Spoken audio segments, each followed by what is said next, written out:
Olá, você que está assistindo a TV Câmara pelo canal 16 da NET e também pelo nosso site portal.câmaranh.rs.gov.br.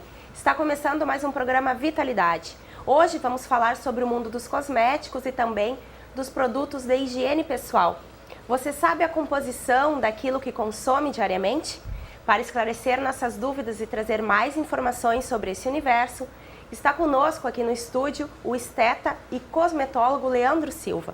Leandro é graduado em Estética, Beleza e Imagem Pessoal pela Universidade Estácio de Sá, no Rio de Janeiro, e pós-graduado em Cosmetologia aplicada pela mesma universidade.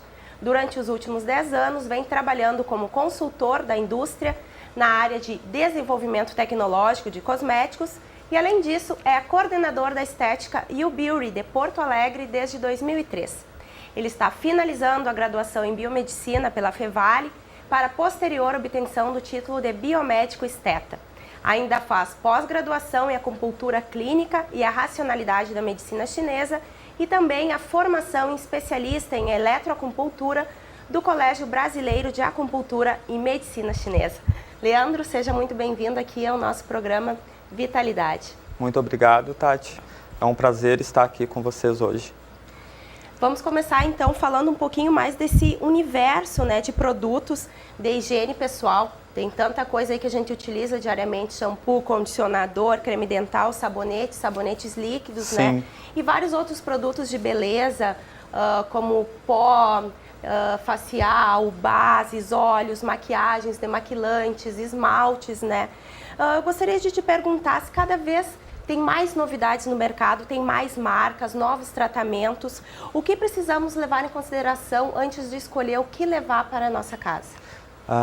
É muito importante, antes de iniciarmos e entrar no assunto do cosmético em si, é dizer que existe uma diferença entre o produto de higiene pessoal e o cosmético em si, né?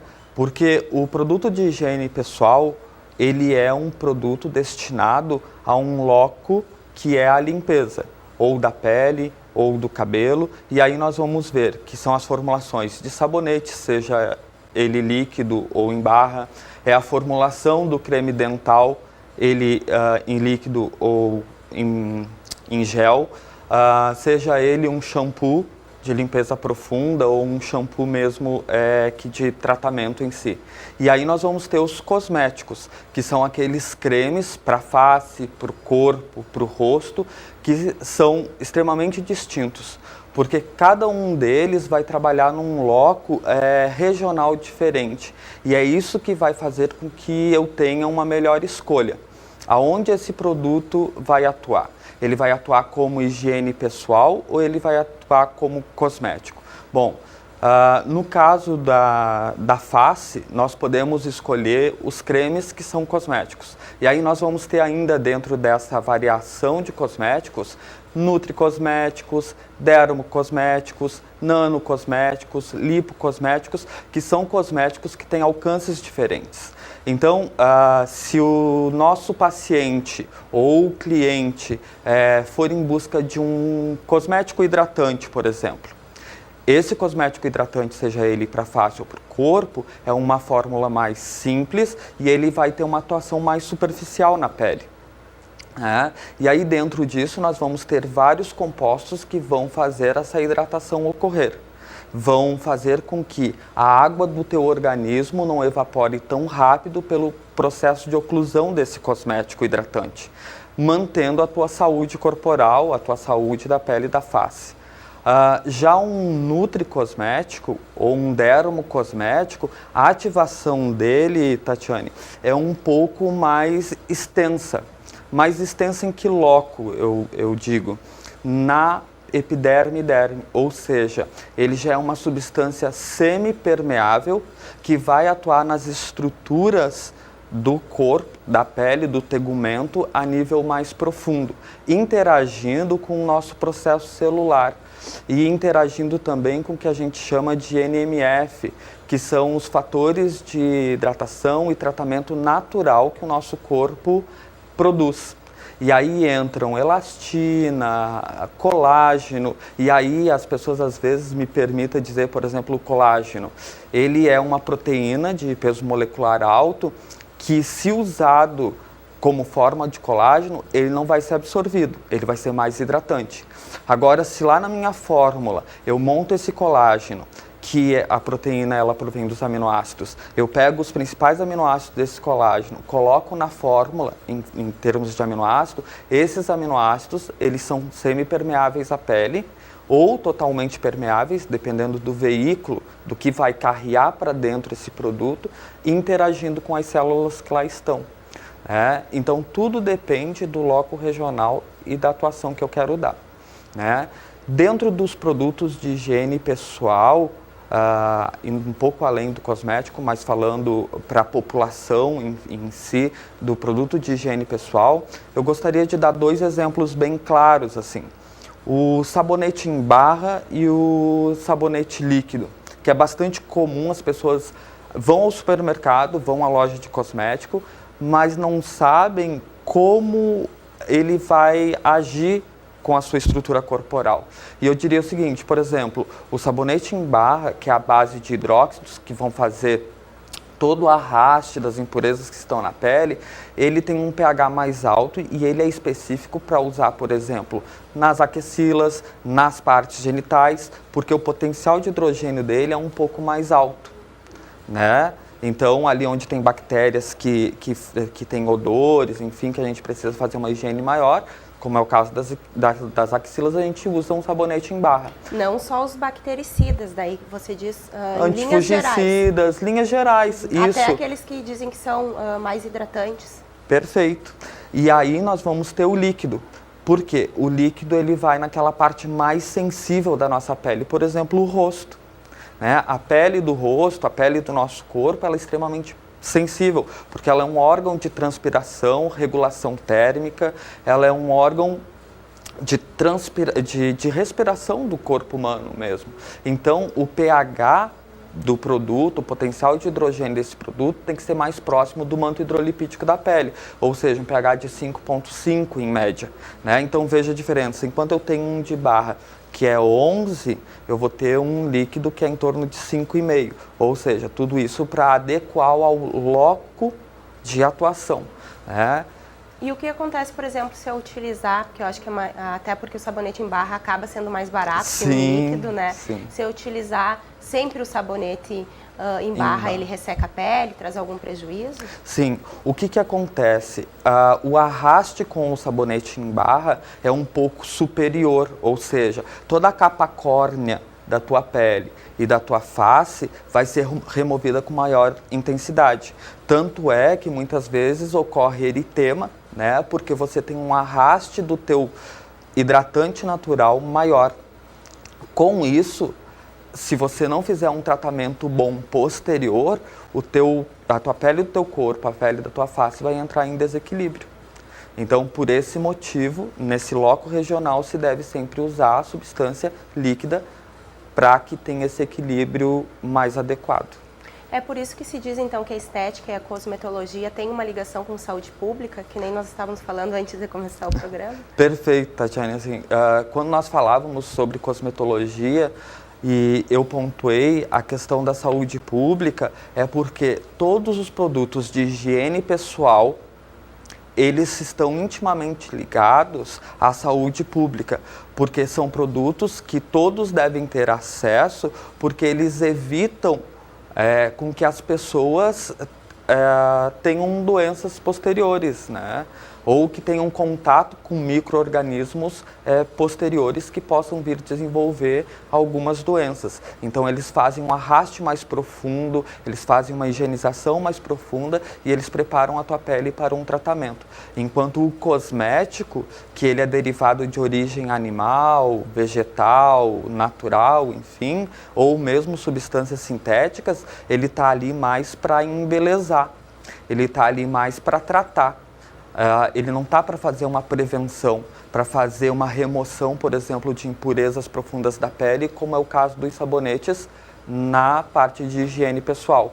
Ou ainda dos cremes dentais, que também são produtos de higiene bucal, que fazem um arraste das impurezas que estão ali na tua placa, no teu dente. Então são conceitos diferentes. E a população em si entende como cosmético tudo. Inclusive, quando você diz que shampoo é um produto de higiene pessoal, as pessoas ficam assim, mas não é um cosmético? Bom, ele tem características de um cosmético, mas para o nosso órgão regulamentador aqui no Brasil, que é a Anvisa, para o órgão regulamentador da União Europeia ou para a FDA dos Estados Unidos, que é quem regulamenta nos Estados Unidos, esses produtos são de higiene pessoal. Então, quando você vai registrar esse produto, ele tem um registro específico para higiene pessoal. Assim como tem um registro específico para o cosmético, ou para o dermocosmético, ou para o nutricosmético. Conceitualmente falando, a cosmetologia, é a ciência que estuda os produtos cosméticos, desde a preparação até a comercialização e aplicação. Como é feito o controle de qualidade desses produtos? Tem órgãos regulamentadores e certificadores? Sim, eu diria que hoje a indústria cosmética no Brasil, ela tem uma regulamentação bastante rígida. Nós temos um órgão que é a Anvisa, que ela regulamenta desde a concepção da matéria-prima, das indústrias que concebem a matéria-prima, desenvolvem a matéria-prima. Aí tem um controle rígido de quem distribui a matéria-prima e esse controle ele vai para dentro da indústria aonde vai ser desenvolvido o produto cosmético. Então, tudo é registrado, tudo é feito uma avaliação. E quando vai para dentro da indústria cosmética, que é onde eu atuo, para desenvolver uma fórmula, seja ela qual for, no comprar o produto, a matéria-prima, a gente pede um laudo técnico para ver se aquela substância está dentro da resolução que a Anvisa, aqui no Brasil, permite utilizar ou não. E dentro desse laudo técnico vai ter já toda a certificação microbiológica do produto e a forma de utilizar aquele produto, bem como a quantidade, porque hoje a Anvisa aqui no nosso país, ela já é muito bem regulamentada no sentido de dizer o que eu posso usar, o que eu não posso usar e a quantidade de princípio ativo ou matéria ativa no cosmético que eu posso utilizar. E isso é muito bom, isso é bastante vantajoso para nós. Outro assunto bem polêmico assim é que há cada vez mais pessoas que vêm buscando produtos que não sejam testados em animais. Isso é uma tendência e tem cada vez mais marcas se preocupando com isso? Eu diria que, em primeiro momento, é uma tendência, mas também é uma relação bastante forte do marketing das indústrias, Até porque, assim, tem substâncias que ainda não é possível não ter esse contato lá, quando se faz a matéria-prima, de ter o contato com o animal para fazer a avaliação. Por exemplo, no glóbulo ocular, nós precisamos ter esse animal para fazer o teste, porque posteriormente eu necessito fazer um exame de sangue ou qualquer outro exame ali daquela região, mesmo que seja uma lâmina, para saber o que ocorreu naquele tecido.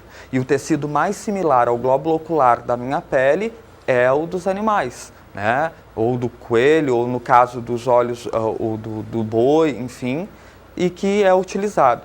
Porém, eu deixo bem claro que aqui no Brasil há sim um direcionamento para que a gente possa fazer testes no laboratório sem o uso desses animais, de substâncias que nós podemos fazer cálculo químico cosmético, porque daí ele já me traz uma certa segurança. Muito dos princípios ativos da própria ciência cosmética tem mecanismos de não utilizar o teste em animais, mas ainda há necessidade. Só que assim, Tatiana, quando nós não queremos utilizar animais, nós podemos fazer testes dermatológicos. Aqui no Brasil, nós temos uma ligação bastante forte com a Europa, principalmente com laboratórios da Alemanha, e que a gente manda esses ativos e lá eles permitem fazer testes ou ensaios clínicos, né, porque faz parte de toda a pesquisa, em humanos. E aí vem todos os laudos dizendo se pode usar ou não, né, se tem risco ou não, se é nocivo ou não. Leandro, outro assunto que está bastante em voga são os produtos orgânicos, né? Pasta de dente, shampoos, sabonetes e até escova progressiva. Eu queria te perguntar qual a diferença deles para os produtos convencionais, porque geralmente eles são bem mais caros, né? E se esse investimento valeria a pena? Esse investimento, ele vale a pena. Porém, como você disse muito bem, Tatiane, é um produto um pouco mais caro. Porque o produto orgânico... E até mais difícil de encontrar determinadas coisas, né? Porque o produto orgânico, eu lembro que quando eu estava terminando o meu trabalho de conclusão, eu passei 20 dias no Acre e depois eu fui para Manaus, também mais um período, logo depois, estudar a questão dos cosméticos orgânicos que estavam sendo desenvolvidos naquela época aqui no Brasil.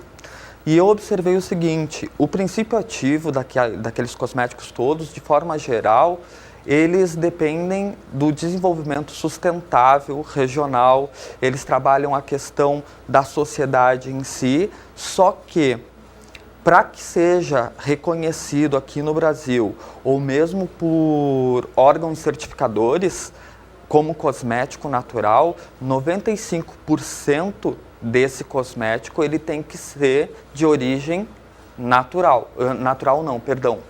orgânica, né? E 5% tu ainda vai ter de substâncias químicas da indústria química ali, porque tu precisa fazer com que a água daquele princípio ativo, daquele óleo que vem lá da mata, se una à água para fazer uma emulsificação, para poder ter uma espalhabilidade para formar o cosmético. Ou mesmo outras substâncias como o próprio tensoativo. Mesmo que nos produtos orgânicos esse tensoativo seja mais suave, para que faça essa emulsificação e faça com que a água e o óleo desse produto, essa superfície interfacial que nós chamamos, se una, né? Porque então precisa de recursos químicos. Né? Precisa, só que aí se diz orgânico se ele tem 95% de substâncias provindas de vegetais, né? Ou mesmo de óleo animal. Em alguns casos, também é considerado orgânico. Né? E aí, puxando um link para o que você falou, ainda as pessoas fazem uma breve confusão entre o que é orgânico e o que é natural. E eu li também sobre produtos veganos. Tem alguma ligação? Também tem. Só que no orgânico e no natural, nós ainda podemos usar, por exemplo, algumas ceras, né? Cera de abelha, por exemplo, nós ainda utilizamos. Nós, no cosmético natural, ainda podemos usar substâncias provenientes do leite, né? Já no vegano, existe essa diferença. No vegano, eu não posso usar nenhuma substância provinda de animais. Então, tem que ser especificamente provinda de extratos vegetais. E aí, nós entramos bem na fitocosmética mesmo.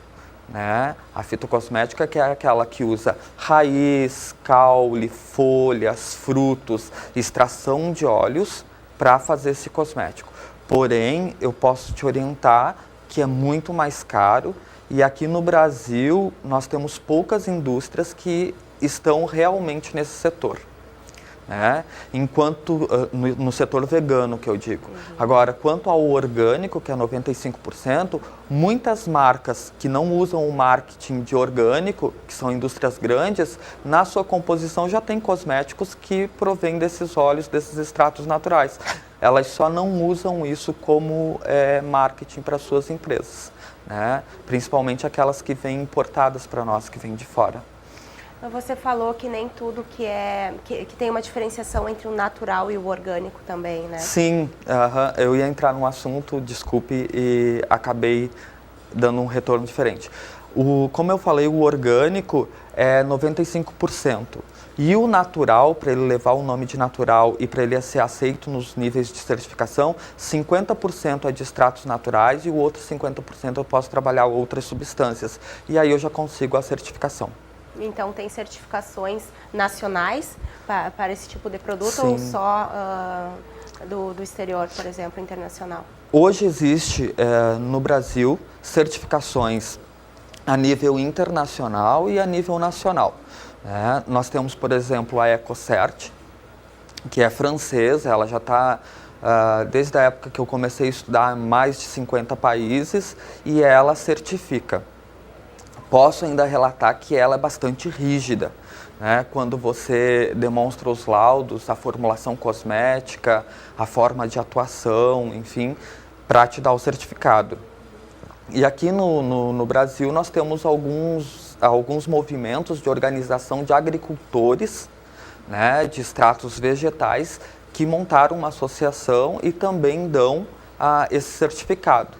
Além do IDEB, que é o desenvolvimento biodinâmico dessas substâncias com interação na pele, que também proporciona a certificação, com base nos estudos que a gente já tem a nível nacional e internacional. Leandro, chegamos então ao fim desse primeiro bloco. O Vitalidade de hoje está falando sobre o mundo dos cosméticos e também sobre os produtos de higiene pessoal, com o esteta e cosmetólogo Leandro Silva. Então fique ligado, o programa vai para um breve intervalo e voltamos já.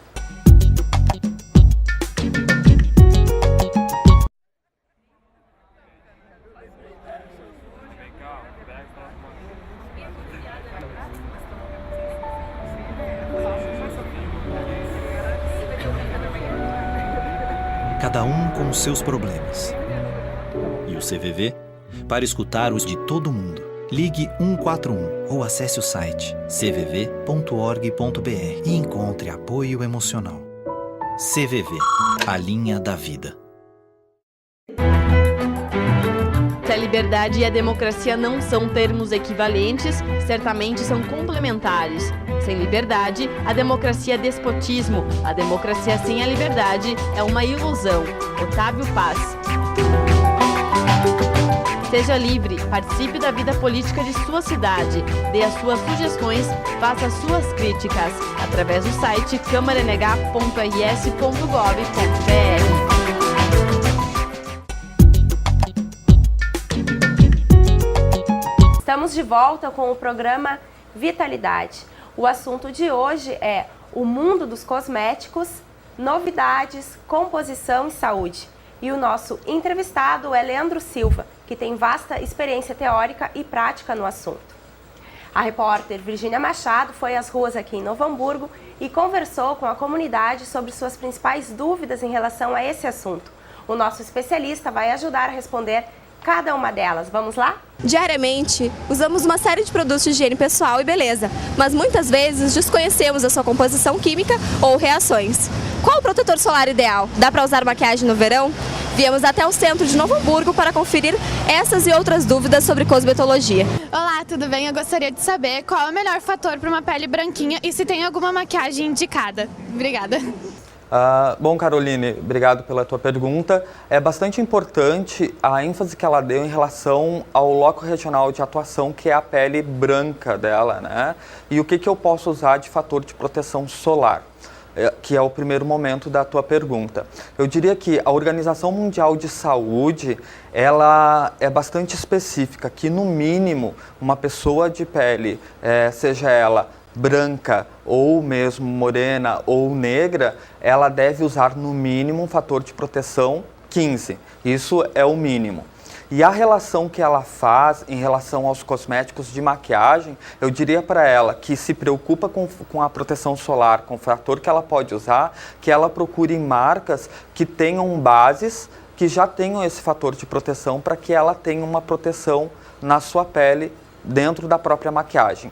Agora é importante ressaltar ainda que mesmo que a pele esteja maquiada com um fator de proteção a partir de 8, 15 ou algumas indústrias trabalham com 20, é importante que mesmo assim ela reaplique o filtro solar. Porque segundo o Ministério da Saúde, a Organização Mundial de Saúde, essa reaplicação ela deve ocorrer a cada 2 horas, se você estiver em exposição direta com o sol ou mesmo perante uma iluminação bastante forte. Eu gostaria de saber se creme para anticelulite, eles são eficazes e qual o melhor, se é creme ou gel? Gisele, outra pergunta que incomoda bastante o público feminino, né? A questão do creme ou gel é bastante importante porque o gel, a formulação dele é base aquosa, né? Se ele não tiver dentro desse gel substâncias que ajudem na permeação cutânea, a efetividade vai ser menor. Então, quando essa loção é mais aquosa ou ela é em gel, ela necessita de aparelhos, né, que são eletrodos colocados ali na região do glúteo para fazer um lipossomo dessa substância, trabalhar junto à pele e introduzir até a camada da derme e epiderme, onde nós temos a lipodistrofia ginoide, que é a celulite que ela perguntou. Quanto a ser creme, ele é um pouco melhor, porque dentro da cosmetologia, os cremes eles são baseados nos óleos, e a propriedade física dos óleos é de difusão. Ele permeia sozinho, ele carrega sozinho por entre a estrutura da pele, tendo um alcance um pouco maior, mais efetivo. Só que dentro desse cosmético, além dos óleos, ele tem que ter substâncias que vão fazer com que atuem na lipodistrofia ginoide, ou seja, na celulite, né? E aí vem substâncias mais complexas, que anteriormente eu comentei que são as nanosferas, os lipossomos e os próprios silanóis, enfim. Tem gente que diz que não é bom usar protetor solar, né?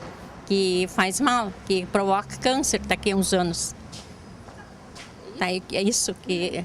O que é certo, usar protetor ou não usar? Elizabeth, é muito importante o uso do filtro solar.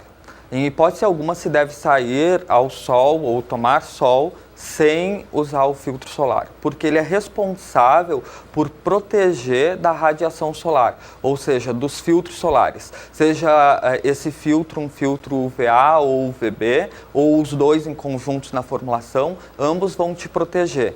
E mesmo assim, eles vão ter uma proteção, em alguns casos, que variam de 90% a 97%, e com isso, com essa gramatura que não se alcança, você ainda vai poder sintetizar a vitamina D, que necessita da tua exposição ao sol, desde que seja aquele sol da parte boa da manhã ali, entre 10 da manhã e não muito próximo ao meio-dia, durante 5, 10 minutos, 15 minutos, para que se sintetize no teu organismo a vitamina D. Eu queria saber se existe algum produto que reduza a queda de cabelo. Carlos, essa é uma pergunta que também me preocupa, mas enfim, existe sim princípios ativos cosméticos que auxiliam na redução da queda capilar, né? Sobretudo sobre a queda capilar masculina, mas também na queda feminina. Porém, o alcance deles são mais de estimulação, irrigação periférica, para que naquele loco regional, que é o couro cabeludo, se estimule todo aquele grupo de células de queratina que estão ali para desenvolver o cabelo e que se tenha uma reposição. Mais ainda, eu gostaria de dizer que no homem, a queda, principalmente no caso dos homens que já estão por volta dos 25 anos, enfim, dali para frente, que começam a ter uma queda maior, essa queda pode estar ligada ao seu hormônio testosterona. E aí o que ocorre é uma função fisiológica de perda de fios, um eflúvio telógeno ligado à testosterona, onde uma enzima que nós chamamos dentro da dermatocosmética e da dermatologia cosmética de 5-alfa-redutase sobre a testosterona, transformando ela em dihidrotestosterona, enfraquecendo toda aquela parte da papila dérmica, do bulbo papilar, e ocasionando uma queda prematura dos fios, não repondo. E aí tu pode, além dos cosméticos que vão te dar esse auxílio, que tem linhas específicas no mercado, consultar ou um biomédico esteta ou um médico que trabalhe dentro da parte dermatológica para te prescrever medicamentos, como o próprio minoxidil, que aí tem uma formulação específica que você aplica sob prescrição médica ou biomédica. Queria saber se existe algum shampoo, creme específico para o cabelo ficar vermelho por mais tempo. Graziele, existe sim algumas linhas de produtos e shampoos em específicos que fazem com que dure um pouco mais o pigmento cosmético no fio de cabelo. Porém, são produtos que são produzidos de uma forma mais cara, não são tão fáceis de achar. Por quê? Porque eles são shampoos que eles não são tão condicionantes, ou seja, tu não vai ver ele fazer tanta espuma, e o brasileiro gosta de espuma no shampoo.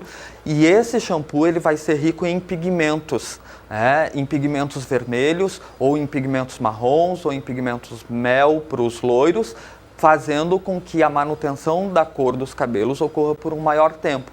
E o pH desse produto também vai ser um pouco mais diferenciado dos demais que estão no mercado.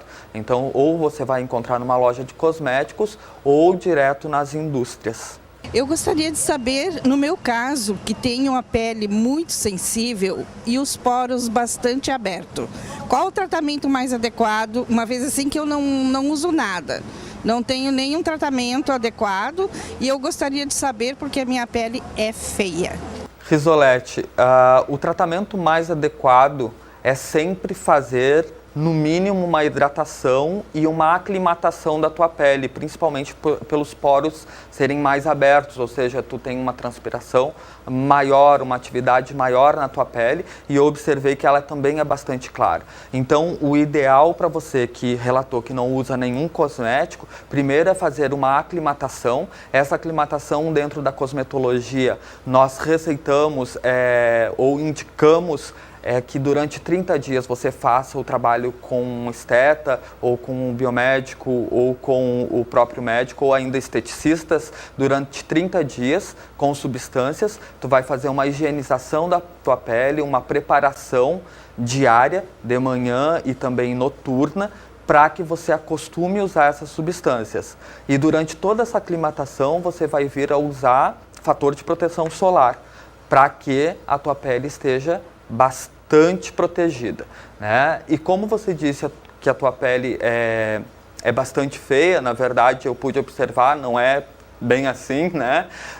O ideal é que você também busque tratamentos de manutenção posterior a essa aclimatação, essa hidratação, que pode ser desde uma nutrição cosmética mesmo, facial, junto a um esteticista, ou mesmo que você tenha que fazer em casa essas aplicações, mas aplicações bastante regradas e com cosméticos mais direcionados ao teu tipo de pele.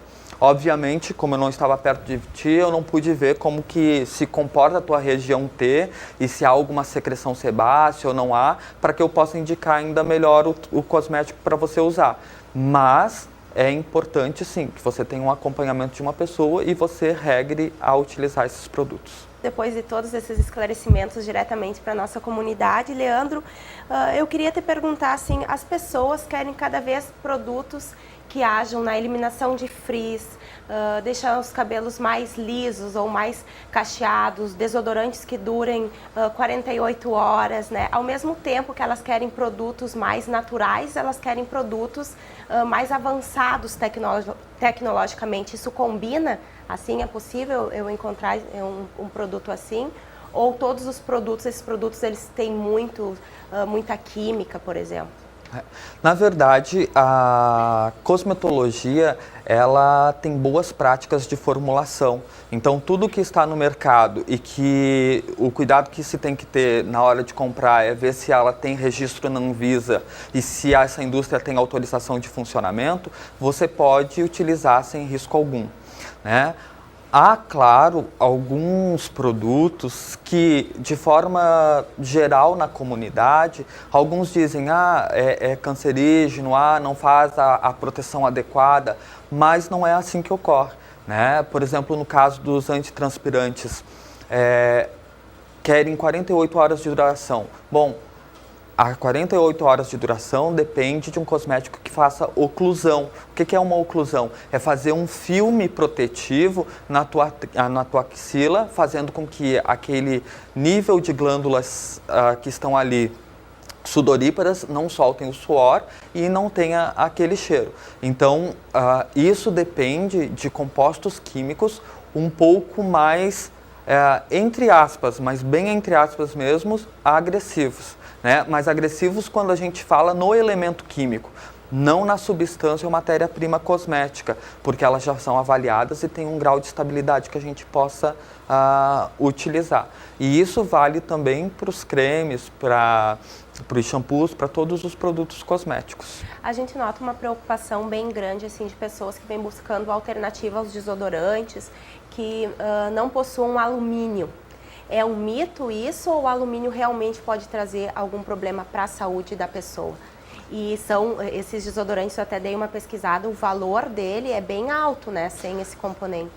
Sinceramente, assim, o valor é um pouco mais alto, né, porque são substâncias que já se tornam mais caras para fazer essa oclusão.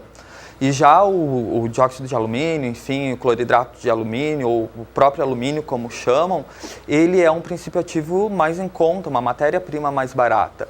E se nós formos pegar os registros da Anvisa, que é o órgão que regulamenta aqui no Brasil, ou mesmo do Instituto de Estudos do Câncer dos Estados Unidos, nós vamos ver que isto é um mito.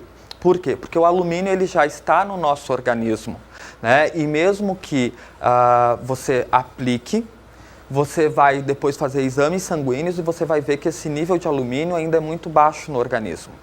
Claro que assim, Tatiane, existem substâncias na cosmetologia que nós chamamos de substâncias assim, não permeáveis à pele, à cutis, ao tegumento, semipermeáveis e totalmente permeáveis. O elemento alumínio, ele é totalmente permeável. Até porque ele vai estar ali com óleos, vai ter outras substâncias que vão carrear, vão auxiliar. Mas isso não vai desenvolver um câncer. Não existe estudos científicos, pesquisa clínica, nem nos Estados Unidos, nem no Brasil, nem na União Europeia, dizendo que se desenvolveu um câncer em função de um cosmético à base de alumínio. Porque também os esmaltes, alguns têm alumínio e eu tenho notado que às vezes até algumas pessoas levam seu esmalte, eu tenho buscado opções que não contenham essa substância. Ela não tem, então, um alumínio como, por exemplo, usar no desodorante e ele se concentrar embaixo do braço ou nas mãos, para quem usa esmalte com ele. Essa é uma substância cumulativa. É óbvio que dentro da cosmetologia a gente sempre diz assim, o ideal é tu alternar fórmulas, né? Então, é ir no supermercado, é ir na loja de cosméticos e ler os rótulos. Uma vez tem alumínio, no outro você troca por outro que não tenha substância alumínio, que seja uma outra substância oclusiva, enfim, e vá alternando, né? Porque, sinceramente, ele tem risco, sim, de ser acumulativo, né, no organismo. Esse risco é mínimo, né, para o organismo, isso visto os testes já feitos. Isso. Mas bom mesmo seria alternar, então, procurar uns, de repente, uma vez usar um que tivesse essa substância e outra vez uma outra alternativa. O que vai ser bastante difícil no Brasil, porque aqui é bem regulamentado e a quantidade que a gente pode usar na formulação é bastante pequena, assim. Agora, quando tu citou esmaltes, e é isso que eu fiquei raciocinando aqui, por isso de eu ter dado branco e ato na pergunta, é em relação aos esmaltes. Às vezes as pessoas vê o esmalte um pouco mais cintilante e deduzem que ali tem alumínio. E muitas vezes ele tem outras substâncias que refletem a luminosidade e nem sempre alumínio. Agora, o alumínio, além de ser cumulativo, e aí também é onde eu queria chegar, porque às vezes é tantas informações na cabeça da gente, né? Ele pode sim ocasionar, dentro da dermatologia estética que a gente fala, e cosmetológica, a dermatite irritativa local através do contato. Então, pessoas que têm, por exemplo, uma pele mais propensa, ou mesmo na hora de fazer a epiculação, ou seja, remoção da cutícula e deu um pique, e entrar em contato com essa substância, pode haver momentaneamente um desenvolvimento ou uma resposta do organismo a essa substância. Uma irritação. Uma irritação. E aí, normalmente, o organismo vai fazer a detecção e vai fazer a eliminação, né? Vai haver ali um rubor, calor, a ação das interleucinas, toda a defesa natural do teu organismo para expelir essa substância também. Agora, se o uso é constante, aí vem um outro patamar. Aí eu passo do patamar, mas isso tem que ser muito constante e ainda tem poucos estudos, eu quero deixar bem claro, que é passar do grau de estágio de dermatite irritativa local para uma dermatite irritativa alérgica.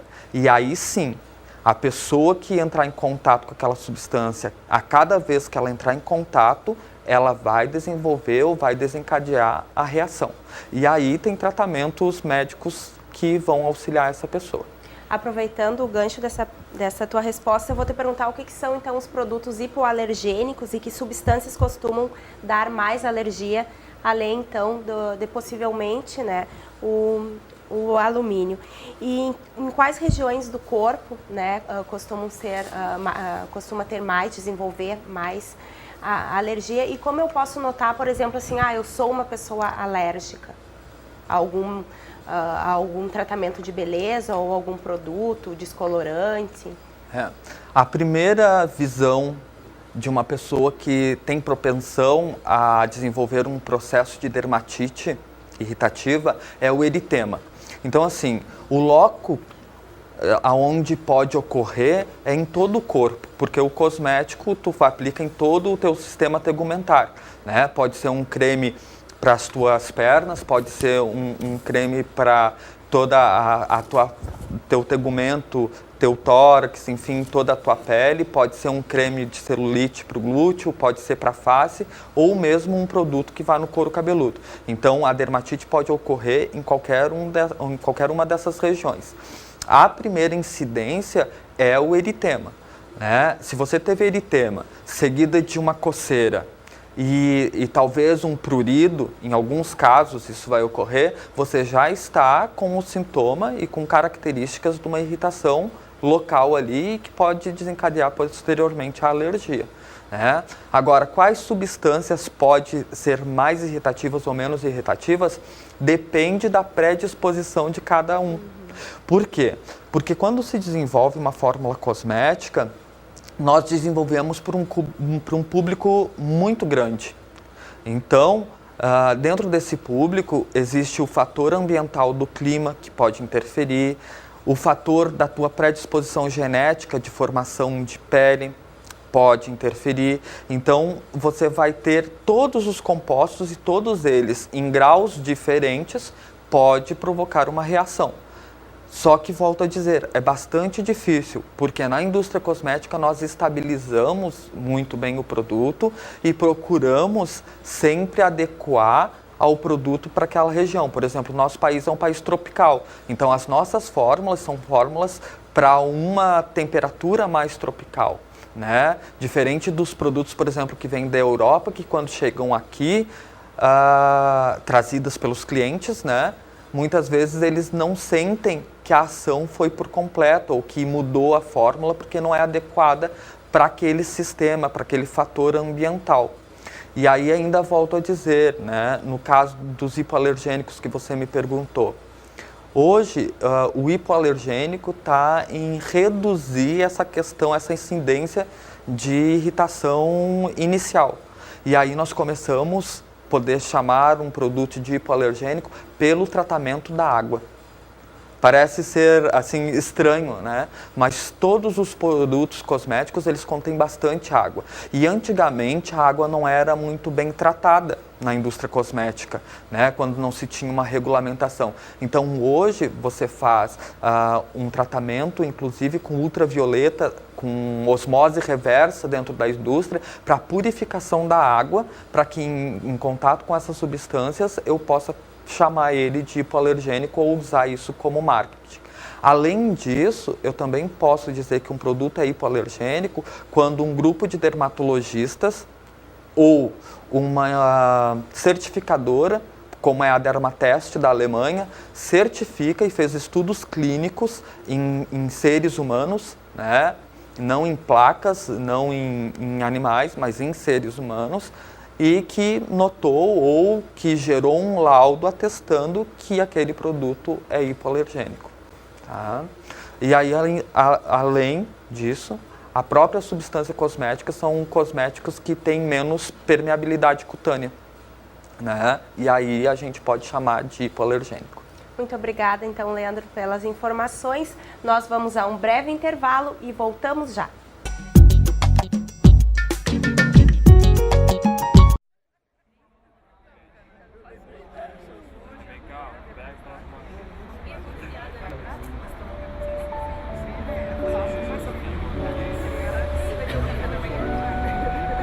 cada um com os seus problemas.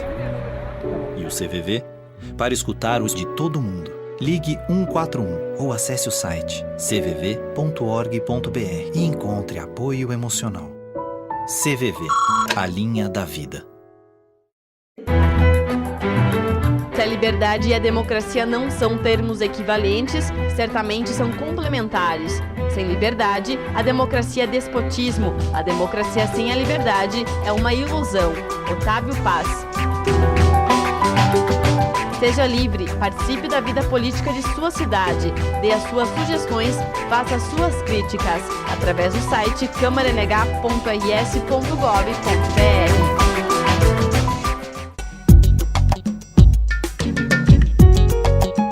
Olá, seguimos aqui no estúdio da TV Câmara com o nosso bate-papo sobre o mundo dos cosméticos e também dos produtos de higiene pessoal. O nosso entrevistado de hoje, então, é Leandro Silva.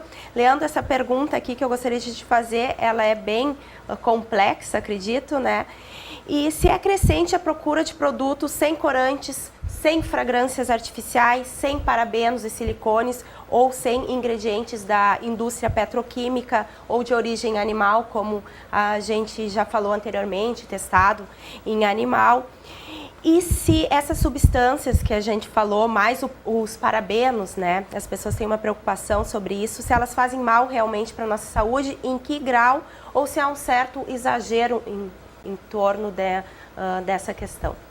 A questão em relação aos parabenos é uma preocupação, volto a dizer, bastante desnecessária, porque o metilparabeno, o propilparabeno, os parabenos de forma geral, eles atuam como conservantes, né? E o nível que se utiliza no cosmético é para conservar o cosmético e dar ao cosmético uma incidência bacteriostática, né? Fazendo com que esse cosmético, quando o cliente ou mesmo o consumidor final coloque a mão, porque a nossa mão é cheia de micro-organismos, não desestabilize a fórmula cosmética. E isso nada tem a ver com o contato no meu loco regional. Os parabenos, eles estão ali para auxílio direto da fórmula cosmética. O nível de utilização deles também, para que seja bacteriostático, antifungicida, dentro da substância cosmética, é bastante reduzida. Né? E tendo essa quantidade bastante reduzida e autorizada pela Anvisa, e a gente fazendo todos os testes de estabilidades e microbiológicos suficientes para não ter incidência desses micro-organismos, desses fungos, dessas bactérias, ele, para a vida humana, para o ser humano, não vai ter atividade nenhuma. Agora, existe sim, Tatiane, relatos, mas não na bibliografia específica e científica, de algumas pessoas dizerem que desenvolveram um processo alérgico em função dos parabenos. Né? Mas não existe um estudo avançado sobre esse assunto. Tem alguma coisa que diga que a longo prazo eles poderiam ocasionar câncer, por exemplo? O Instituto do INCA, que é o Instituto Nacional do Câncer aqui no Brasil, não relata isso, assim como a Anvisa. Agora, em função dos conservantes, né, que aí nós temos, como eu falei, o metilparabeno, propilparabeno, diferente deles, um outro conservante que é bastante utilizado, que é o formaldeído, que está em esmaltes, está em algumas fórmulas, em concentrações que a Anvisa permite no máximo de 0,2%. Nas escovas de cabelo, nas progressivas também, ou é outro tipo? Não, aí nós vamos ir para um outro patamar, né? Porque nessa concentração de formaldeído, mesmo que seja numa escova progressiva, que é o que a Anvisa permite aqui no Brasil, de 0,02%, ele vai ter só ação para o produto cosmético, antifúngico, antibactericida e para conservação do mesmo. Porque eu vou te dar um exemplo simples. Muitas vezes lá no box do teu banheiro, ou de grande parte da população, eles já devem ter observado que quando você deixa de usar por um longo período o cosmético e que você deixa ele exposto ali às intempéries ambientais e coloca direto à mão, às vezes ele forma uma camada líquida de água em cima do cosmético. Ali há micro-organismos, ali uma desestabilização. E que se aquela cultura de micro-organismos continuar a crescer, a se desenvolver, vai desestabilizar o cosmético e não vai ter a efetividade desejada. Já na escova progressiva é um pouco diferente, porque assim, o que acontece? O formaldeído como conservante, ele não consegue alisar. Isso é fato e é estrutura científica. Se nós pegarmos os relatos e os estudos científicos e os manuais da Anvisa, que é quem regulamenta, assim como o Instituto Nacional do Câncer, que eu havia citado anteriormente, eles pedem e são categóricos que as pessoas não utilizem o formol nas escovas progressivas. Por quê? O que aconteceu aqui no Brasil? Muitas vezes eles fazem a fórmula e adicionam formol a mais, porque o formol ele faz uma vidrificação, ou seja, o formol ele não vai fazer mal in natura, mas quando você incide calor sobre ele, ele faz o que nós chamamos de reação química. Ele faz uma troca. Eu deixo de ter um aldeído, porque quando eu coloquei calor, esse aldeído se transforma em ácido fórmico. Esse ácido fórmico é que vai fazer mal para o organismo da pessoa, vai ser extremamente prejudicial para esta pessoa, né? Porque aí... E está proibido o uso de formol. Sim, para escovas progressivas no Brasil, sim. Se ele estiver presente na fórmula que você lê, ele só pode estar como conservante. Porque se ele teve alguma... Qual seria a porcentagem? 0,02%? 0,02% como conservante, que é o que é permitido, né? Se ele estiver além disso, ou se tiver muito cheiro, ou fazendo muita fumaça branca, ou dando irritabilidade ocular, que é lacrimejar, enfim, você sentir sensação de ânsia de vômito, de tonturas, é porque esse produto possivelmente possa ter uma alteração, né? Possivelmente. Porque o que acontece? Dentro da química, nós temos várias substâncias que não é o formaldeído, mas que se transformam, através da transformação química, em formol ou em ácido fórmico, trazendo as mesmas reações e danos para o organismo. E aí, por exemplo, um exemplo clássico e bem fácil de se achar, tu pode ter um diabético fazendo unha no salão e a escova progressiva ali. Se ele estiver com o organismo dele, com a insulina baixa, por exemplo, e ele respirar, a energia celular dele vai baixar e ele vai desmaiar ali, né? Você pode ter uma disfunção, uma desorganização no teu organismo, através nas células de defesa, e se tu tem propensão genética a desenvolver algum tipo de tumor, você pode vir a desenvolver com a exposição longa. Não aquela exposição que tu foi ali e saiu, mas a exposição longa, principalmente de quem aplica esses produtos, que é os cabeleireiros. Então, na verdade, eles não têm noção do risco que alguns produtos ocasionam, porque eles fazem transformação química, né?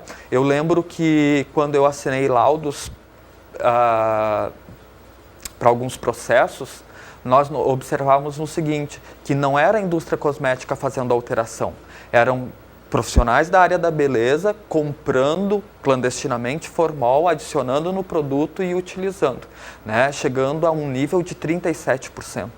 Então, tinha produtos que a gente fazia análise de acreditação, achava 17%, 20%, 37%, e isso é extremamente prejudicial à saúde, né? Fato é que quando tu aplica um formol sobre a tua pele, né, porque ele é um conservante bastante forte, que nós usamos na anatomia humana, dentro dos laboratórios de anatomia também, ele faz um craquelamento, uma manta vinílica em cima da tua pele. E aí, quem faz escova progressiva, às vezes fica lá descamando, achando que é caspa, e não, é excesso daquelas substâncias que se vidrificou ali. E à medida que a capa córnea do couro cabeludo vai tentando se proteger, vai jogando para fora, e vai formando aquelas cascas, né? Então o organismo mesmo vai se protegendo. Outras substâncias, Leandro, que eu gostaria de te perguntar é o sulfato de sódio e propileno glicol. Lauril sulfato de sódio e propileno glicol. Porque tem muitos produtos que a gente encontra nas prateleiras que já tem hipoalergênicos, sem parabenos, sem produtos, sem silicone, né? Então, seriam mais marketing na tua visão, assim? Não necessariamente marketing. Porque assim, ó, os silicones, eles provêm da indústria petrolífera, né? Uhum. É um bem finito. Então faz parte da indústria cosmética buscar outras alternativas, porque o silicone ele é oclusivo e faz filme. Mas eu tenho outras substâncias, outros óleos de origem vegetal que fazem essa mesma ação. Então eu também concordo que nós podemos diminuir. Né? Claro que numa estrutura capilar, por exemplo, mais crespa e que nas pontas a gente não consegue uma emoliência, eu tenho que ter dimeticone, ciclometicone, hidroximetil celulose como uma alternativa daí da própria celulose, né? Para trabalhar, para fazer com que esse cabelo fique mais emoliente, mais hidratado. Mas nós podemos substituir, em especial, os silicones. Quanto às outras substâncias dos parabenos, é aquilo que eu já te falei, há uma necessidade pela formulação cosmética. Agora, o lauril sulfato de sódio, isso é muito importante, que tu me perguntou, foi parte do meu trabalho de conclusão de curso da pós-graduação em cosmetologia aplicada. Porque o lauril sulfato de sódio, ele é uma substância tensoativo, ou seja, ele é um detergente que está em quase todos os shampoos. Ele é uma matéria-prima um pouco mais barata, isso deixa mais acessível esse produto de higiene pessoal. Mas qual é a preocupação de se ter ele? Não é para o organismo humano, não é porque ele vai fazer mal, porque ele só vai fazer o arraste ali, vai fazer a higienização, enfim. O problema maior dele é que a cadeia química dele é ramificada, não é linear. Com isso, quando cai na água, cai no meio ambiente ou no rio, as enzimas não conseguem degradar todo esse princípio ativo, deixando resíduo no meio ambiente. E aí afeta os peixes, afeta a margem dos rios, as plantações, enfim, aí é um ciclo vicioso. Mas a indústria cosmética hoje no Brasil também já está buscando substituir esse princípio ativo por princípios ativos que possam promover essa higienização de uma forma mais suave. Só que aí a nossa população vai ter que estar mais preparada para usar shampoos que não façam, por exemplo, tanta espuma. Porque a espuma nada mais é do que essa junção dos tensoativos com o ar e que faz aquele bolo de espuma. É porque muita pessoa pensa, não fez espuma, não está limpando limpou o meu cabelo. E não é verdade. Nós temos ativos, só que bem mais caros, que fazem essa ação de uma forma muito melhor, muito mais segura, né, para o meio ambiente em si e que vai dar um efeito perfeito. Só que como nós somos um país que ainda necessita de ter produtos com fórmulas muito baratas, essa matéria-prima, ela faz e age bem, né? É economia versus meio ambiente. Economia versus meio ambiente. Inclusive, nesse trabalho da cosmetologia aplicada, eu apresento bem isso, né? A indústria cosmética e a sua relevância em relação ao meio ambiente e o impacto ambiental que ela gera. Por exemplo, às vezes a gente se vai numa loja dessas de R$1,99, tu consegue achar um sabonete líquido de 1 litro, 2 litros por R$1,99. E às vezes tem numa farmácia que custa R$20, sim, né? Mas 200 ml. Isso, né? Mas daí então é mais ou menos essa é a diferença. A qualidade dos produtos empregados. A qualidade dos produtos. Porque se eu pego um shampoo como o teu exemplo, de uma loja de R$1,99, eu vou ter bastante tensoativo, bastante água, né? E vai ser barato esse shampoo. Eles são bem mais líquidos? Eles são mais líquidos. Agora, se eu vou comprar numa loja cosmética ou dentro de um estabelecimento de beleza, eu vou observar que além do lauril, eu tenho outros tipos de lauril, eu tenho outros tipos de tensoativos e eu tenho ali óleos, eu tenho silicones, eu tenho umectantes, eu tenho aditivos que são vitaminas ali dentro, enriquecendo esse produto e fazendo com que ele seja menos agressivo. E aí, eu acredito que antes de nós iniciarmos, nós conversamos alguma coisa em relação a isso, e eu queria pontuar o seguinte: quando eu uso um shampoo de baixa qualidade, eu estou usando um tensoativo que ele tem uma carga negativa bastante grande. Ou seja, no eu usar esse produto num cabelo, eu vou dar mais eletricidade negativa para ele, ou seja, ele vai perder o caráter de equilíbrio dele, fazendo com que ele fique mais elétrico, mais esvoaçante, com mais volume e mais opaco. Quando eu uso um produto que eu tenho lauril sulfato de sódio, mas eu tenho cocoamido propilbetaína, eu tenho outras substâncias, como eu falei, do produto mais caro, eu tenho ali substâncias que vão reduzir essa característica negativa de arraste do shampoo, vão ser mais condicionantes e vão tirar essa eletricidade da fibra capilar, deixando ela mais alinhada, com mais brilho, mais sedoso. Então, o que eu quero dizer com isso, Tatiane, é que não é só um shampoo. Existem uma gramatura muito extensa de fórmulas de shampoo, né? E as pessoas às vezes dizem assim, não, mas é só um shampoo, eu compro qualquer um. Não pode ser assim. Cada cabelo vai necessitar de um tipo de fórmula de shampoo. Até porque, e aí eu vou me estender, me permita um pouquinho mais, o shampoo ele é para lavar o couro cabeludo. O adequado é que a espuma, no momento que você tire, faça o arraste da fibra, para que tu não tire o excesso de oleosidade natural dessa fibra também, para não agredir ele. Porque tem pessoas que pegam o shampoo, seja ele o bom ou seja ele aquela fórmula mais tradicional e barata, e além de lavar o couro cabeludo, que é o loco regional que ele tem que atuar, friccionam o cabelo de tal forma que quando você enxágua ou vai pôr um outro produto, você não consegue ver a hidratação, porque o arraste, a remoção de oleosidade natural daquele cabelo foi extremamente grande, né? E aqui no Brasil a gente tem o conceito de a mulher andar com o cabelo muito bem colorido, muito descolorido, e essa influência dos shampoos de baixa qualidade vão fazer com que haja um arraste de pigmento, ou seja, as cores vão desbotar, que foi a pergunta de uma das nossas participantes da rua, vai desbotar muito mais rápido, né? Se é um cabelo descolorido, vai ajudar com que tenha um arraste dos elos de cutícula a ponto de, com o tempo, não segurar mais pigmento cosmético de cor alguma naquele cabelo.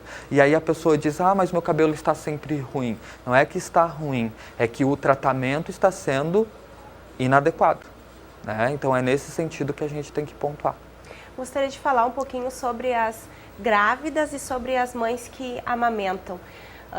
A maioria dos procedimentos são proibidos nessa época, né? Por exemplo, a tintura, a progressiva, até tem algumas marcas que vêm com uma proposta diferente. Eu gostaria de saber se, na tua opinião, é possível cuidar bem do cabelo, da pele. A gestante tem toda uma preocupação com os olhos, né? E hidratantes em função das estrias. Mas, e quando está amamentando, o que seria, assim, plausível? Posso fazer isso? Não posso? É melhor esperar um determinado tempo? Bom, o mais adequado é sempre estar sob orientação de um profissional capacitado. Seja ele um esteta cosmetólogo ou, como eu disse, o próprio médico, né? O médico que está ali cuidando da gestação ou um biomédico esteta. Por quê? Até o 3º mês de gestação, a bibliografia científica ela é bastante clara. Ela nos traz que no desenvolvimento embrionário até o 3º mês, onde depois vai ter a passagem para o feto, todas aquelas questões, o organismo da mãe, inclusive as defesas naturais, né, do sistema imunológico, vão estar voltadas para o embrião, voltadas para o feto. Então, até esse período dos primeiros 3 meses, 4 meses, substâncias cosméticas que são semipermeáveis ou extremamente permeáveis não devem ser utilizadas. E aí nós podemos pontuar coloração direta, descoloração, escova progressiva, essas substâncias mais agressivas, tilglicolato de amônia, que também gera gases, né, no ar, que pode dar enjoos, enfim, não devem ser utilizadas. E após os 3 meses, sempre com orientação de um profissional, médico ou o próprio cosmetólogo, porque muitas vezes tu tem que pedir um atestado para essa mãe, né, que está em processo de gestação, para ver se a saúde dela está perfeita.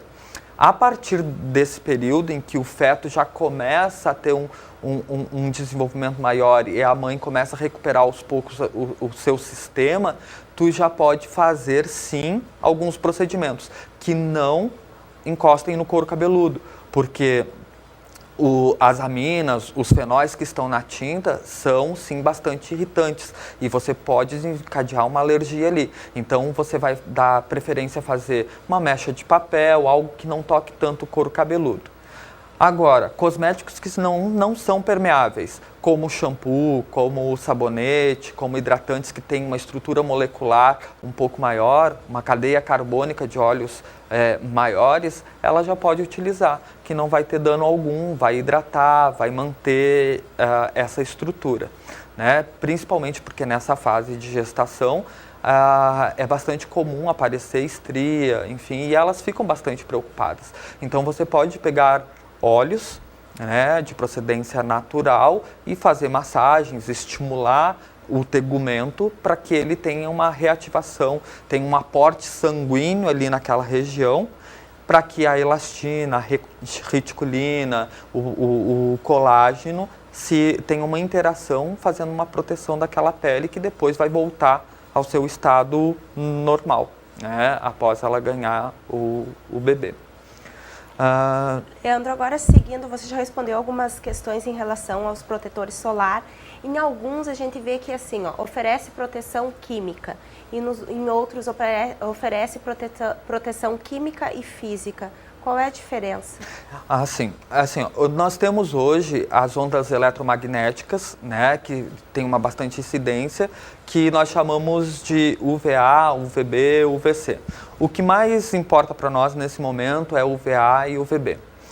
E aí nós vamos observar o seguinte, que essas ondas eletromagnéticas, elas têm um espectro de nanômetros, ou seja, de incidência da onda que pode permear a minha camada córnea, minha derme e influenciando todo o sistema da melanina, né, para dar coloração. Mas ao mesmo tempo pode vir, nas pessoas que têm propensão genética, a desenvolver câncer. E aí qual é a função do filtro químico e do filtro físico? O filtro químico, ele é um filtro que absorve, ele está naqueles fotoprotetores de fotoprotetor mais baixo, por exemplo, 8, 10, 15, que ele vai fazer a absorção para que não tenha a permeação dessa onda, protegendo a tua pele, né? Já o fotoprotetor que tem o químico e o físico entra porque o físico ele é um fotoprotetor que ele reflete a onda, ou seja, a onda bate e reflete. E aí ele faz a função de não deixar entrar. E aí nós começamos a chamar esse fotoprotetor de bloqueador, né? É bastante importante assim, vai ter fotoprotetores que vai ter os dois? Ou vai vir só escrito UV, que aí significa muitas vezes que tem os dois? Sim. Mas quando é bloqueador, o consumidor tem que se ater que é necessário vir escrito ali filtro químico e filtro físico, porque ele precisa da reabsorção e precisa da reflexão, para que essa pele esteja extremamente protegida, né? E o bloqueador, também uma outra coisa que as pessoas pensam assim, o bloqueador eu tenho que usar 60, 70, 80. Não, a partir de 40 ele já é um bloqueador, né? Porque a partir de 40, o máximo que tu consegue dar de proteção sobre essas unidades de UVA e UVB é 97,5%. Ou seja, mesmo assim, existe uma janela bastante pequena que a incidência das ondas ainda penetram, né? Porque tu sempre deixa alguma parte sem essa proteção. Ou o couro cabeludo, por teus cabelos, mesmo eles fazendo um filtro mais suave, muitas vezes em alguns lugares mais difíceis de aplicar você deixa exposto, então essa incidência ela continua. E um outro erro bastante comum, Tatiane, em relação aos filtros solares e aos bloqueadores, é a questão que a pessoa pensa assim, não tem sol visível, eu não vou pôr o fotoprotetor. É engano. A onda eletromagnética, ela consegue atravessar as nuvens e ela chega por igual. Ela incide por igual sobre o nosso organismo. Então, mesmo que o dia esteja nublado, mesmo que eu esteja na piscina com uma condição dessa, ou na beira do mar com uma condição dessa, ou caminhando na rua, eu devo usar a fotoproteção, né? Claro que a fotoproteção, como eu disse sempre, o bloqueador, a pessoa, se tem uma pele bastante clara, ou tem alguma disfunção na pele, deve usar sempre, né?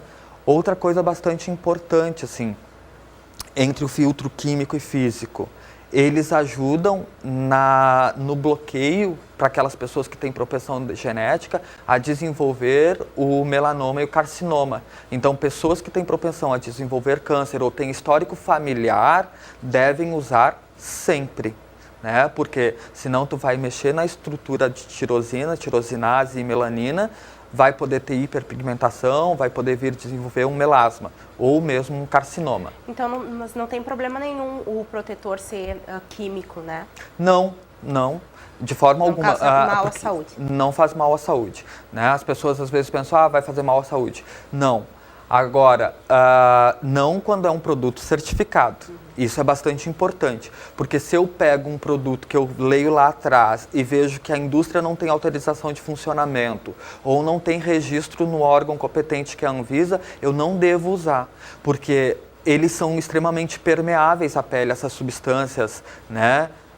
O PABA em especial, enfim, se associado ao propileno glicol, por exemplo, ou outras substâncias que ajudam na permeação cutânea, ele pode vir desenvolver reações alérgicas bastante intensas. Então, esse cuidado de comprar algo dentro de uma farmácia, dentro de uma instituição que tu conheça e que tu sabe que ali, olha, tem o registro e está tudo autorizado.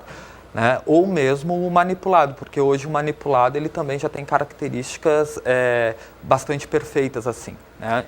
Leandro, para finalizar o nosso programa, esse universo é tão grande, tem tantas perguntas, né, e preocupações, eu gostaria de fazer alguns questionamentos mais relacionados aos produtos infantis, né? Eu tenho um filho de 1 ano e 8 meses e é comum encontrar assim, produtos, a maioria diz hipoalergênico, livre de parabenos, mas tem uma outra preocupação que eu vejo bastante nos fóruns de mães, que é em relação ao Quartenium 10 e ao Quartenium 15. O que são essas substâncias? Qual a diferença entre as duas e elas causam mal à saúde e em que proporção?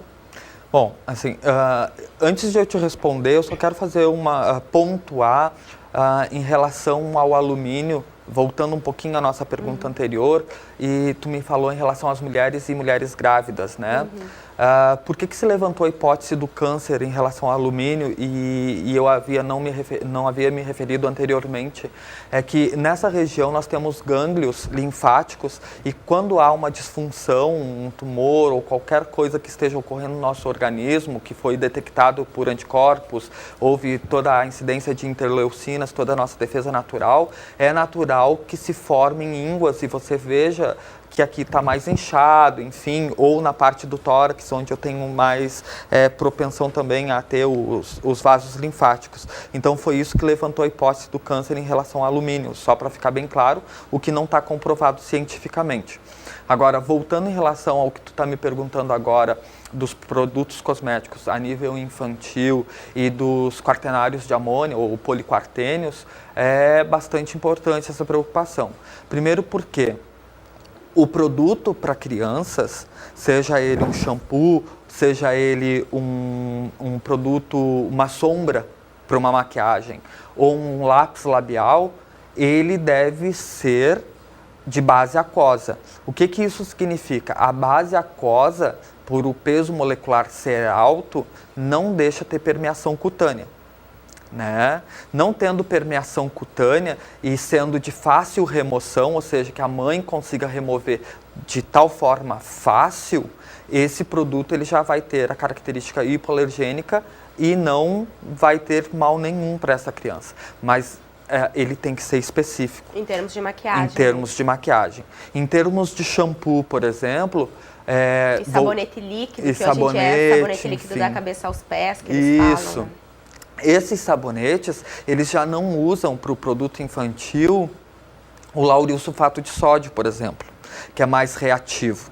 Eles usam tensoativos que nós chamamos tensoativos anfóteros. O que são os tensoativos anfóteros? São aqueles que têm carga positiva e negativa equilibradas, que fazem um arraste mais suave, né, para a pele dessa criança, ou para esse produto infantil, enfim. E ainda, esses produtos, como é o caso do shampoo, a nível infantil, eles são estabilizados num pH que nós chamamos de pH idêntico ao da glândula lacrimal. Ou seja, que é um pH em torno de 7, 7,3, 7,4, depende da fisiologia da pessoa. Para quê? Em contato com os olhos, no momento que essa criança está tomando o banho, lavando, não tem irritabilidade, não tem ardência, não ocasione vermelhidão. Né? Diferente do produto adulto, porque se pega no olho, você sente aquela irritação, você vai lacrimejar, porque o pH é mais baixo do que a glândula lacrimal. Então essas são as diferenças básicas. No Brasil, existem poucas indústrias ainda com esse nicho, mas está aumentando, né? E além desse ponto, outro que eu gostaria de falar é aquelas maquiagens e aqueles produtos que vêm nos brinquedos das crianças não devem ser utilizadas, por aquelas maquiagens, elas não passam pelos testes de estabilidade, nem os controles microbiológicos, nem os controles de permeação cutânea que o cosmético da indústria passa. Né? Por mais que ali venha escrito que lavar com água sai, enfim, o risco de proporcionar uma alergia é muito maior. Então, se aquele cosmético veio para pintar a boneca da menina, é especificamente para aquilo. Né? Porque ali vão ter outros tipos de pigmento que não são os pigmentos adequados para o cosmético da criança. E para finalizar, a questão dos poliquartênios que você me colocou. Né? Hoje, dentro da indústria química, se não me engano, nós temos mais ou menos 37 tipos de poliquartênios, do 1 ao 37. Cada um faz uma ação diferente, né? E aí nós citamos assim, por exemplo, o poliquartênio 10, o poliquartênio 15. Eles são facilitadores, por exemplo, no poliquartênio 10, de permeação cutânea de substâncias. Ou seja, ele dá umectância ao produto, ele gera emoliência, mas ele, dependendo da fórmula com que ele está, principalmente se é uma fórmula que tem muitos pigmentos ou muitas substâncias que têm potencial de dar alergia, ele ajuda com que tenha uma permeação cutânea, ocasionando um risco maior, se esse indivíduo tiver propensão, de provocar uma alergia. Já o poliquartênio 15 que dizem que é o problema maior. Que é o problema maior. Então, se é um produto, por exemplo, para a face, para o corpo, e tem poliquartênio 10, você já deixa esse produto um pouco mais de lado. Porque o consumidor final, ele não tem condições de saber que vai ter outros óleos, outras cadeias, que vão fazer com que aquele poliquartênio não tenha tanta ação. Né? Só que eu volto a dizer, não existe literatura no Brasil que realmente diga que ele faz isso, porque a quantidade que nós usamos é mínima na indústria cosmética. Já o poliquartênio 15, ele é mais hidratante e emoliente, mais usado em shampoos. Por ele ser um cetilamônio, né, ele faz com que a fibra e a pele fique macio, fique sedoso. Então ele tem um toque sensorial maior. Ele é utilizado para dar o sensorial nos produtos. Né? Então ele dá emoliência nesse cabelo, ele dá suavidade, tu toca, tu sente que ele fica mais macio. Né? Porém, eles também são bastante cumulativos e é importante que, principalmente no caso de produtos para cabelo, de vez em quando, porque eles são substâncias mais em conta e também estão em vários cosméticos, de vez em quando essa pessoa que usa esse produto utilize um shampoo de limpeza profunda ou que chamam de shampoo purificante, que é o que tira resíduos. E existe no mundo infantil esse tipo de... Existe no mundo infantil, inclusive aqui no Brasil. Uhum. Então, Leandro, chegamos ao fim de mais um programa Vitalidade. Eu gostaria de perguntar a você se gostaria de fazer alguma consideração final, um apanhado, deixar alguma mensagem para a comunidade que está nos assistindo. Gostaria sim, Tatiane, porque a minha consideração final ela vai se basear na questão da saúde pública. Né? Porque quando se fala de cosmético, é uma questão mais de embelezamento superficial da pele. Mas a questão dos produtos de higiene pessoal e sua eficácia, elas estão diretamente ligadas com a saúde pública. Então, aquelas pessoas que têm contato com o shampoo, com o sabonete, com os géis detergentes, né, que fazem proteção, os óleos protetivos, enfim, tem uma razão para não desenvolver micro-organismos no seu corpo, ou seja, é uma proteção natural através dessa ciência da produção dos produtos de higiene pessoal e beleza, né? E muitas vezes a gente liga, é só um cosmético. Não, não é só um cosmético. Então, muitas vezes as pessoas me perguntam assim, mas eu compro o produto de higiene ou eu compro o cosmético? Dá preferência sempre comprar o produto de primeira necessidade, que é o produto que todo indivíduo deve ter na sua residência, que são aqueles que tratam da tua saúde, que são os produtos de higiene pessoal, né? Que é o creme dental, que é o shampoo, que é o sabonete, que é o que vai trabalhar a flora microbiana do teu organismo e também te auxiliar nessa proteção. E, em segundo momento, vem com a aplicação daqueles produtos que são desejo, que não são de extrema necessidade, mas que são apenas de manutenção ou correção desse organismo, que são os cosméticos, né? E é óbvio, né? Numa próxima oportunidade, eu gostaria muito de discutir essa questão da cosmetologia ambiental e da saúde do ser humano aqui contigo. O assunto é muito complexo, já fica aqui o nosso convite, então tenho certeza que a comunidade também tem muitas dúvidas, né, sobre esse assunto.